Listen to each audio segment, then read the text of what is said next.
Hello दोस्तों, कैसे हैं आप? हमारी आज की कहानी है अपराध। चलिए जानते हैं इस कहानी के बारे में। कितनी बार कहा है तुमसे इसे अपने आंचल से बाहर निकलने दो, लेकिन नहीं, तुम्हारा सहारा लेकर हमेशा गोद में दुबकना चाहता है। ऐसा नहीं है जी, मैं हमेशा ही इसे बाहर भेजने की कोशिश करती हूँ और समझाती भी हूँ कि पापा के साथ फैक्ट्री जाना शुरू करो, लेकिन वह कहता है, मम्मी, मैं जब भी पापा की फैक्ट्री में जाता हूँ मुझे एक अजीब सा डर लगता है।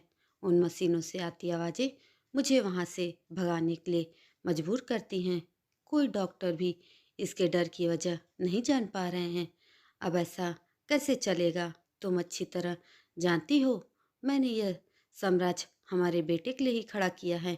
योगेश जी थोड़े से उग्र होकर बोले, फिर बेटे की ओर मुखातिब होकर बोले, बेटा, तुम अपनी दीदी से कुछ सीखो। देखो आज वह कितने बड़े पद पर हैं और डर भय जैसी चीजें उसे मालूम भी नहीं कि क्या होती हैं। और एक तुम हो, अब मैं चाहता हूँ कि तुम भी ऐसे ही हमारा नाम रोशन करो। ऐसा कहकर वह पास ही पड़ी कुर्सी पर बैठ गए और इसी विचार में न जाने कब उन्हें झपकी लग गई।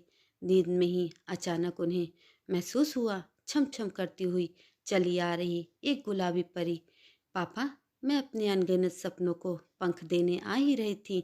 मेरी धड़कन आप दोनों के लिए स्पंदित होने लगी थी, लेकिन अचानक आपने मुझे पग धरने से पहले ही अस्तित्वहीन करने के लिए हत्यारों को सौंप दिया।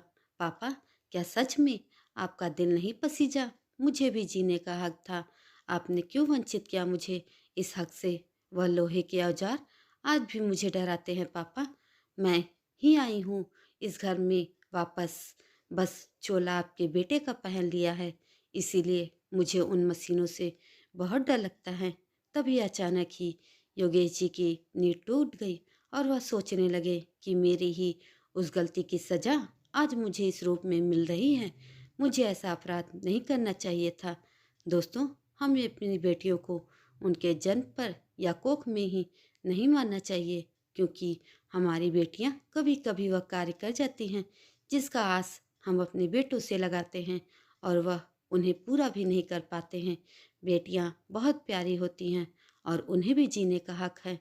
दोस्तों, इस कहानी में आपको क्या अच्छा लगा कमेंट करके ज़रूर बताएं और ऐसी ही अन्य कहानियों के लिए मेरे चैनल को सब्सक्राइब जरूर करें। धन्यवाद।